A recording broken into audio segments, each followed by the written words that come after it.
احنا كده بنهرج مع احترامي لكل الناس اللي عملت فيديوهات. Chercheurs et chercheuses de vérité, salam alaikum. Là, je suis en train de vous montrer donc un petit peu le monde coraniste dans le monde arabe. Alors donc lui, c'est un coraniste qui est à la côte en ce moment sur YouTube. Il est très écouté et puis il dit des choses très très intéressantes. Moi, ses idées m'intéressent beaucoup. Des fois, je vais le voir, c'est vrai, et je pense que dans l'avenir, je vais aller le voir de plus en plus parce que je trouve qu'il est très brillant. Il a beaucoup de choses à m'apprendre. J'aime les idées, ses idées. J'aime ses idées, elles sont très instructives. Regardez, c'est une personne qui fait quand même 23 271 vues, d'accord? Le 9 janvier 2020, 23 271 vues. Donc il a des pouces vers le haut, voilà. Donc là, il explique aux gens des choses, par exemple là, bon, je ne vais pas trop m'attarder parce qu'on va aller dans Surat Ikhlas, comment il va l'expliquer. C'est Qul huwallahu ahad, Allahu samad, lam yalid wa lam yulad, wa lam yakul lahu kufuwan ahad. Alors lui, il a donné une autre explication, et moi je suis entièrement d'accord avec lui, hein, parce que la première explication, comme il explique que le Coran, il est un livre où il y a plusieurs sens. Tout dépend de ton niveau. Par exemple, les premiers hommes, ils vont comprendre que Allah, il est seul. Qul huwallahu ahad, Allahu samad. Après, vous allez voir, je vais faire la traduction. Pour le moment, regardez ce qu'il dit là par rapport à la salat. Lis-toi ou accomplis la salat. Il dit que c'est deux choses différentes, mais par moment, l'un peut vouloir dire le contraire de l'autre et chaque mot peut vouloir dire le contraire de... C'est-à-dire que si toi, tu ne t'es pas purifié d'association, si tu ne vas pas vers ton Seigneur avec un cœur pur, tu ne peux pas vraiment le comprendre parce que tu peux confondre. Et la confusion, elle existe dans le Coran. Elle est faite volontairement. Comme Allah, il dit, il égare qui il veut et il guide qui il veut. Donc lui, c'est ce qu'il explique, c'est que là, il te dit que Aqim Salat. اقيموا الصلاه بتتكلم على الصلاه الحركيه. طب ايه اللف ودوران ايه الدوخه دي؟ ما هو ده اللي انا قلته. القران مشكلته كده، مشكلته ان هو ظاهريا بيضرب بعضه بعضا. هي دي الفكره. انما ربنا جعله بالطريقه دي عشان هو مش عايز القران ده يوصل الا لناس معينه. Voilà, donc il dit que le Coran est un livre qui est d'extérieur, qui est apparent, et que par moment il peut pas se contredire, mais il peut prêter à confusion, d'accord? Il peut prêter à confusion parce que Allah veut que le message arrive à des gens bien déterminés.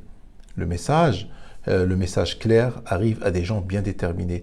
Et il l'a dit dans une autre sourate, c'est Innahu Qur'an Karim fi kitabin maknun la yamassuhu illa al-mutahharun. Ceci est un livre saint dans un livre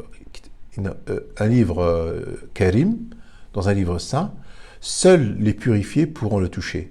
Alors, ils ont traduit comme ça, mais moi je dis que seuls les purifiés pourront l'atteindre. J'ai traduit pas Mutahharun, qu'eux ils disent toucher, la yamassahu ila al-mutahhar. Le mess, dans une vidéo, j'ai dit que ça veut dire atteindre, ça ne veut pas dire toucher. Donc voilà, après on va aller dans l'autre vidéo où il parle de... Alors là, vous allez voir, il va parler de Qul huwallahu ahad. Donc Qul huwallahu ahad, c'est ce verset-là. C'est ce verset-là dit, il est Allah l'unique, Allah le seul à être imploré pour ce que nous désirons. Allahu samad, zama. Lam yalid, il n'a jamais engendré, n'a pas été engendré non plus, et nul n'est égal à lui. Donc vous voyez, c'est une petite sourate. Donc moi je viens de découvrir juste aujourd'hui que sourate, c'est pas à travers lui, hein, je l'ai découvert en écoutant certains, voilà, que sourate, ça veut dire sura, image, vision. C'est-à-dire qu'une sourate, alors lui, d'après ce qu'il explique, cette personne, c'est qu'une sourate, elle peut, le début de la sourate et la fin de la sourate, ils ne peuvent pas parler de choses différentes, d'accord? Surtout quand elle est courte. Ça peut parler que de la même chose. C'est-à-dire que Allah, il ne va pas te parler avec 5 versets de choses différentes. C'est forcément de la même chose. Il y a une idée qui veut qu'elle arrive à toi. Par exemple, là, il t'explique. الحقيقة إن الصورة دي معجزة إعجاز فظيع بمعنى الكلمة. لا أبالغ، ولكن لما هنشرحها مع بعض ونشوف الأشياء. Donc là, il fait 53 000 vues, 53 355 vues. Il a 932 pouces vers le haut, d'accord, et 176 vers le bas. المثني منها هنذهل، لأن ربنا قال إن القرآن أحسن الحديث كتابا متشابه مثاني. Donc là, il sort un verset. Donc Allah, il a fait descendre le livre, le meilleur des récits, mutashabih mathani, c'est-à-dire que les compréhensions peuvent prêter à diverses, tu peux avoir diverses interprétations, d'accord. C'est Surat Zumar. متشابه ليه؟ لأنه بيحمل أكتر من معنى. Donc il dit que pourquoi mutashabih? Parce qu'il peut avoir plusieurs interprétations, d'accord. C'est seuls les gens qui ont le cœur pur, qui sont purifiés, qui peuvent atteindre la vérité. La vérité, elle n'est pas accessible à tout le monde. كده سورة الإخلاص قل هو الله أحد، يعني ربنا واحد، الله الصمد. ما يعرفوش طبعا يعني ايه الصمد، يقول لك الصمد ده يعني جسمه ما فيهوش اعضاء جوه يعني. لم يلد ولم يولد، ما اتولدش وما بيولدش والكلام ده. ولم يكن له كفوا احد، ومفيش حد زيه.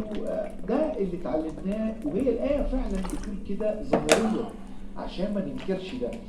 ولكن ربنا قال ان نزلنا احسن حديث كتابا متشابه مثاني. طب ما هذه الايات من ضمن. Donc là, il y a un autre verset qu'il a sorti dans ce Zomar. Ouais, c'est ce qu'il a sorti tout à l'heure. Ouais.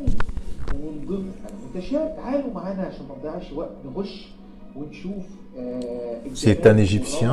اللي ممكن تصيبنا بالجنون. أول حاجة، لماذا سميت الإخلاص؟ لأن الله لم يجد من الإنسان الإخلاص، فذكر بالإخلاص لأن ما بداخلها هو الإخلاص لله والإخلاص الإنسان. الإخلاص هي دي المشكلة. سيدنا محمد بيقول لهم قول إن ربنا واحد. يا راجل معقول الكلام ده؟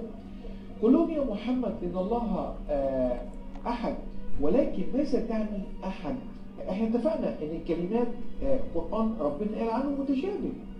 Donc c'est pas un verset là qui sort. أحد تتاخد واحد، وتتاخد أحد يعني أنا أحد من السيف. Donc là, vous voyez, donc on retourne à la sourate. Il explique que Qul huwallahu ahad dit il est Allah l'unique. Donc n'importe qui, tu sais, même les sunnites, ils ont dit que cette sourate, elle représente le tiers du Coran. C'est-à-dire que si tu lis cette sourate, c'est comme si tu as lu le tiers du Coran. Moi, je dis que c'est la pire des âneries. C'est la pire des âneries que j'ai entendues pendant ma vie. Hein. C'est vraiment... le Coran, il porte plein d'enseignements. Hein. Alors, ahad, le mot ahad que voici, si tu enlèves les voyelles, tu enlèves ça, ça et ça en haut, tu laisses juste le bâton, le ha ou le del, les trois lettres, si tu laisses juste ça, il peut, si là par exemple tu mets shidda, qu'on appelle ça shidda, ça devient ahad. Ahad, c'est un épée qui est très aiguisé, qui est très coupant. C'est-à-dire, dans le langage des Arabes, ahad, ça veut dire déterminant ou ahad, c'est-à-dire que décisif. Ahad, ça veut dire décisif, déterminant et ainsi de suite. Dans le sens là, d'accord. Ahad, ça peut vouloir dire seul, c'est-à-dire unique, mais ça peut vouloir aussi dire déterminant et décisif. Ou j'aimerais bien que les commentateurs arabophones peuvent me dire aussi leur avis là-dessus. Hein. Moi, je suis ouvert. Hein. Je veux apprendre aussi. Donc, lui, il dit ahad, parce que là, il a dessiné, vous voyez bien, il a montré un... Il est où? Il a montré un épée, ahad. Ahad, ça veut dire ça, c'est-à-dire un épée bien aiguisé. Dans le langage arabe, ça veut dire coupant, tranchant, décisif, voilà. Donc,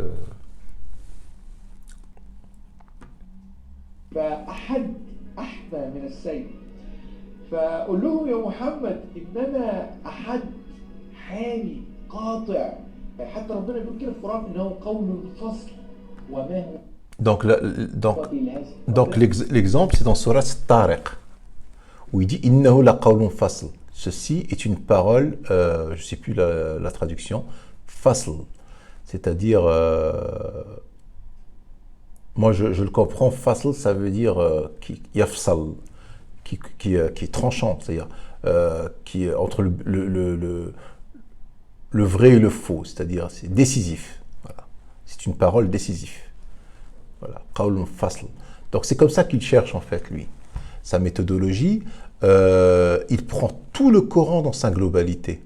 Il ne fait pas le clown en faisant rire ses abonnés. Non. Il prend tout le Coran dans sa globalité. Il a réfléchi et il fait réfléchir les gens avec lui.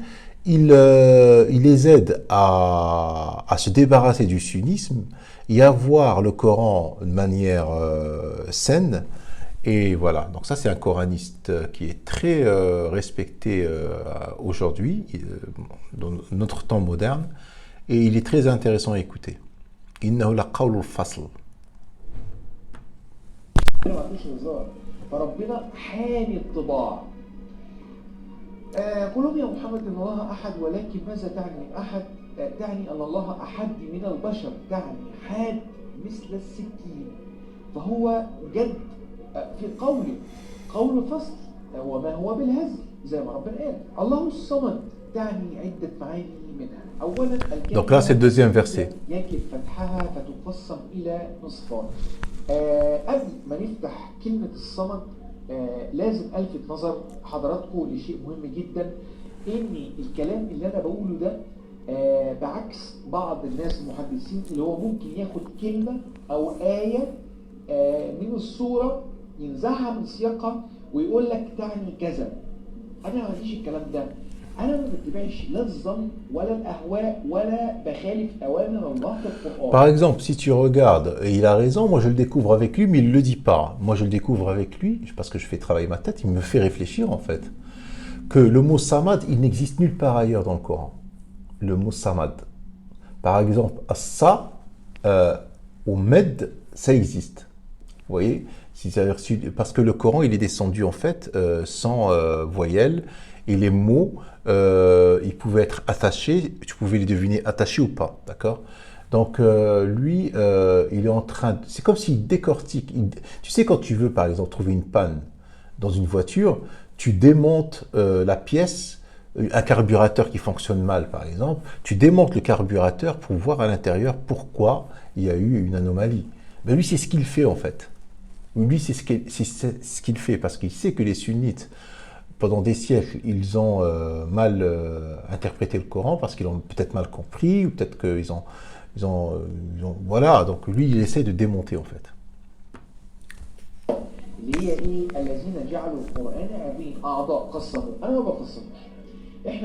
Donc lui, il dit que lui, dans son travail, il a sorti Surat al-Hijr, et je vous ai expliqué celui qu'ils ont fragmenté le Coran. J'ai fait une vidéo là-dessus, si vous voulez la regarder.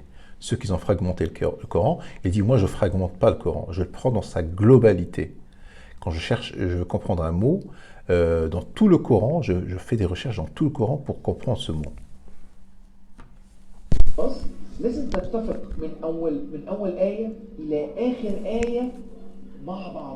Donc ce qu'il est en train de dire là, c'est que quand tu veux comprendre bien, il faut vraiment que du début de la sourate jusqu'à la fin de la sourate, il y a une harmonie et une compréhension unique. Il ne doit pas avoir, ça doit coïncider. C'est-à-dire que quand tu lis, c'est comme quand tu lis une histoire, il ne doit pas avoir une mauvaise note ou un truc comme ça, quand tu lis une sourate. Ça c'est ce qui doit être normalement fait. هي دي المعادلة اللي مرت على كثير من الناس قديما وحديثا وما هنخش حلوها. طيب نخش في الصمد. أولا الكلمة المثنية يجب فتحها فتقسم إلى نصفان، الأول صاد والثاني مد. صاد سوف نضيف ألف ليرجع الفعل الأصلي. طبعا اللي متابعني وعارف إن أنا دايما لازم أحط ألف عشان أرجع الفعل الأصلي، ودي نظرية عربية قديمة في علوم اللغة العربية. أص اسم أص مصدر أص فعل أص أصاصة أصيصة أصت الناقة اشتد لحمها ووثق خلقها أص القوم بعضهم بعضا تزاحموا أص الشيء أحكم وأوسع. طيب نوصل لإيه؟ نصل أن النصف الأول يعني أن الله أحكم وأوسع، ولكن Donc il dit que la moitié du mot as-samad, la première moitié qui veut dire que Allah ahkam wa awsa, c'est-à-dire qu'il est propre en jugement, hein, d'accord, et qu'il est sûr. ماذا أحكم وماذا أوسط؟ سوف تجدون الرد في النصف الثاني اللي هو مد الجسور أي أقام الصلة بين الجانبين، مد المدى، مد الدفع النهر، مد يده بسطها، مد أعانوا أغاثوا ساعدوا، مد الكتب قوى دفاعهم بالعتاد والمدد. طيب فالله كما قلنا في النصف الأول أحكم وأوسط. إيه بقى الصلة بينه وبين من يمد بالإعانة والإغاثة والمساعدة؟ Donc il a compris que as-samad, ça veut dire que Allah est juge et prend en jugement et équitable à celui qui med, le med, ça veut dire celui qui donne dans sa personne, qui est généreux, qui fait du bien et ainsi de suite. Donc il comprend ça dans le mot samad. الله أوسق وأحكم بسطته على أهل الأرض، وإن الله أحكم وأوسق المدى له، فالله له مدى في كل أرجاء الأرض. Donc le med, ça peut vouloir dire aussi l'immensité de la terre. D'accord? Donc Allah, il est propre en jugement dans l'immensité de la terre.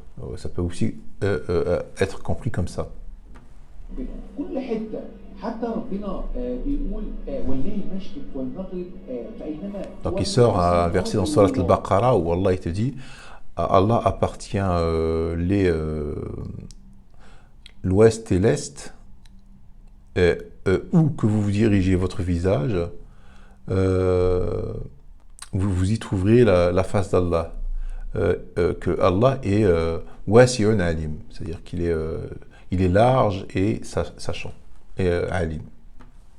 في كل حتة تلاقوا ربنا له المدى بتاعه والانتشار، ولذلك هو أحد من البشر، وقوله قول جد وحاد في طباعه مثل السكين.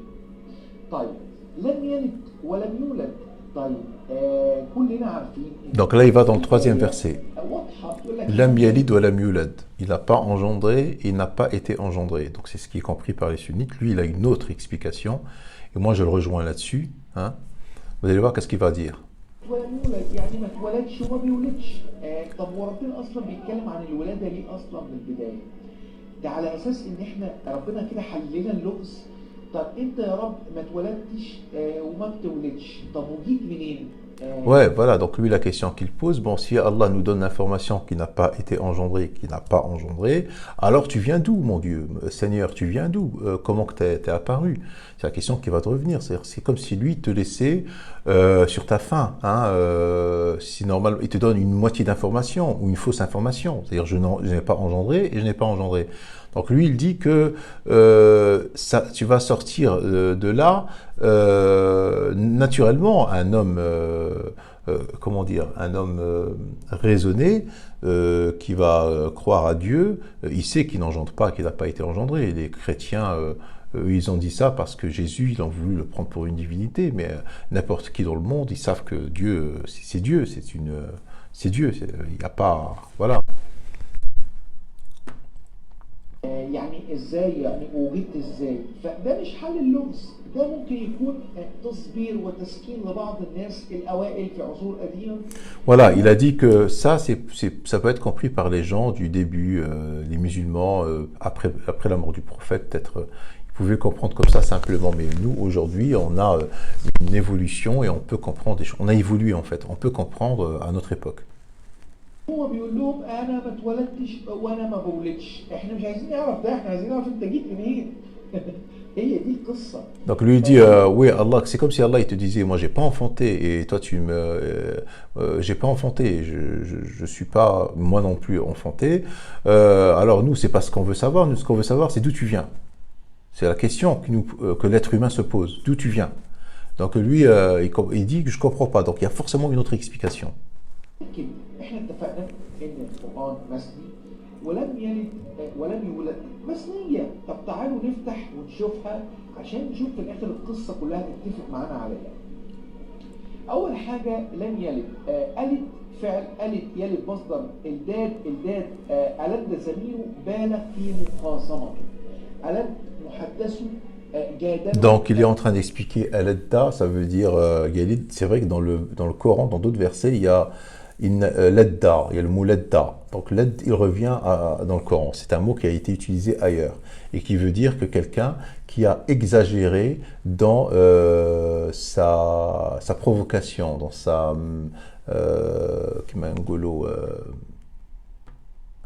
dans sa provocation ou dans la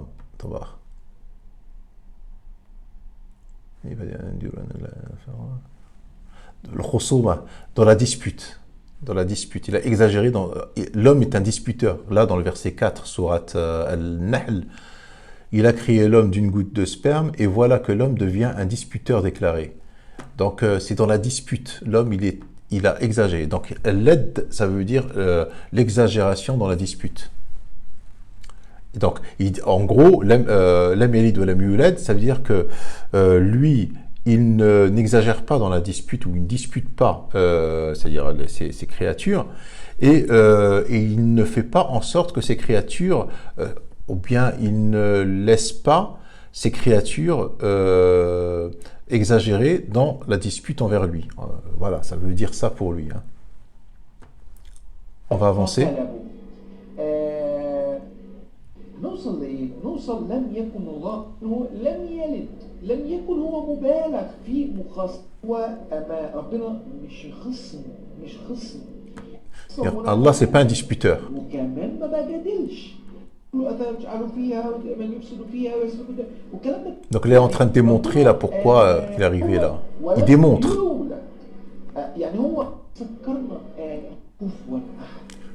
Donc le dernier verset, وَلَمْ يَكُنْ لَهُ كُفُوًا أَحَدٌ. Alors kaffa, il y a le mot kaffa qui vient dans le Coran qui veut dire كُفُّ أَيْدِيَكُمْ. لم يكن له أحد يكف يده أو يمنعه، اللي هي كفوا، ولم يستطيع أحد كف يد الله إذا أراد شيء. طيب. Donc le kaf, c'est faire quelque chose, un mal ou bien, avec sa main. D'accord. Par exemple, dans un verset, il va le sortir, je ne sais plus lequel, il va le sortir, il va l'afficher. Ou Allah te dit kufu aydiyakum. D'accord. Donc, lam yakul lahu kufu'an ahad, c'est-à-dire personne ne peut. Lam yakul lahu kufu'an ahad, qui peut l'empêcher, en fait. L'empêcher de faire. Je ne sais pas comment ils l'ont traduit, les sunnites. Et nul n'est égal à lui. Regardez ce qu'ils ont traduit, nul n'est égal à lui. Alors c'est faux.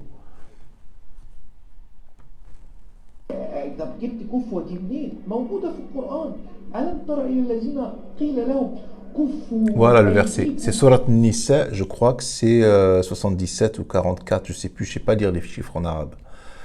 Alam tara, n'as-tu pas vu ceux qu'on leur a dit Kufu aydiyakum wa aqimus salat, c'est-à-dire aydiyakum, c'est-à-dire fermez vos mains à faire du mal. Kufu. Bon, je ne sais pas comment ils l'ont traduit, vous regardez dans Surat Nisa, verset 44 ou 77, je ne sais plus, c'est les deux chiffres là. J'essaie d'avancer vite parce que là je commence à arriver à 25 minutes. Il est où? Voilà, on continue. وأقيموا الصلاة، فهي دي كفوا اختلافات عادي. الله ما أخطأش لما نزل القرآن بدون تشكيل والصحف القديمة. Donc Allah il te dit que Allah il s'est pas trompé, sachant que les gens vont par la suite mettre des voyelles. Quand il a fait descendre le Coran sans voyelles, c'est fait exprès. C'est fait exprès pour que les gens qui ont dans leur cœur une maladie, donc ils vont transformer les mots à leur guise, ils vont les traduire en mettant les gens, en les égarant. Et les gens qui ont un cœur saint, qui sont purifiés, eh ben, ils vont de toute façon trouver leur voie. Ça, c'est le Coran comme il est descendu à la base. Ça, c'est le vrai Coran, d'accord, que lui, il affiche. C'est sans voyelle, sans virgule, sans point, sans parenthèse, sans rien. Des fois même, il n'y a rien. Il n'y a que des... Donc, les mots, vous voyez, des fois, il y a des distances ici, vous voyez. Des fois, il y a des distances dans un seul mot. Des fois, il y a des distances. Donc, des fois, eux, ils ont collé le mot et puis ils ont dit, ça veut dire ça. Alors que quand tu décomposes, ça veut... Là, tu comprends le vrai sens, en fait. كل الناس عارفه ان القران نزل بدون تشكيل. لذلك الم تر الى الذين قيل لهم كفوا ايديكم هي نفسها ولم يكن له كفوا. Voilà, le verset, il te l'a sorti. كفوا يعني C'est dans Surat An-Nisa. Ouais, voilà, il te l'a sorti ça. ولم يكن له كفوا أحد. Donc, c'est le même kufu. Voilà. Regardez, kufu, c'est kaf, fa, waw, alif. Et l'autre, c'est kaf, fa, waw, alif. وَلَمْ يَكُنْ لَهُ كُفُوًا أَحَدٌ. Et c'est dans le même verset dans Surat An-Nisa. Vous voyez sa méthodologie de travail? C'est-à-dire que kufu aydiyakum, kufu'an, ça veut dire tenir sa main de faire du mal, ou bien empêcher, ou bien faire quelque chose avec sa main. Ouais. El-kef, ça vient du mot kef. Le kef, en langage arabe, qui veut dire la paume de la main. Le kef, la paume de la main. Bon, voilà, je ne veux pas être trop long pour vous. C'est juste pour vous donner un aperçu du coranisme dans le monde arabe. Ça n'a rien à voir avec le coranisme qui est en train de proliférer en France. C'est des gens qui... Il y en a plein comme lui, hein, il n'est pas le seul, il y en a plein qui pensent à... Il y en a un autre aussi qui est très suivi, je vous le montrerai si vous voulez dans une autre vidéo. Il y en a un autre très très intéressant, il fait des lives, moi des fois je participe à ces lives. Des fois, tu sais, c'est des gens qui débattent. Tu lui dis, je suis coraniste, je veux... Moi, des fois, je leur dis, je suis coraniste en France, j'ai une question à te poser par rapport à ça. Il te dit, ok, marhaban. Je lui pose, il me répond à ma question. Hein. Chez nous, on est une communauté, on est une Ummah. La Ummah, elle n'est pas qu'en France. La Ummah des coranistes, elle n'est pas qu'en France, c'est international. Les musulmans sont internationaux. Et ce n'est pas que les musulmans, c'est aussi des juifs et des chrétiens. Mais bon, on n'en est pas là encore. Pour le moment, il faut qu'on accorde nos violons entre nous. Déjà, les coranistes issus de la révélation coranique, je veux dire les soumis, les hanifiyin de la révélation coranique. Donc voilà, moi je suis en guerre contre le faux, je suis en guerre contre personne. Vous savez, le monde actuel, depuis qu'Allah a créé les cieux et la terre, le monde actuel, il est en guerre entre le vrai et le faux. Maintenant, ça dépend où toi tu te situes. Moi, je suis en guerre avec le faux, je suis en guerre avec personne, moi. Allez, salam alaikum.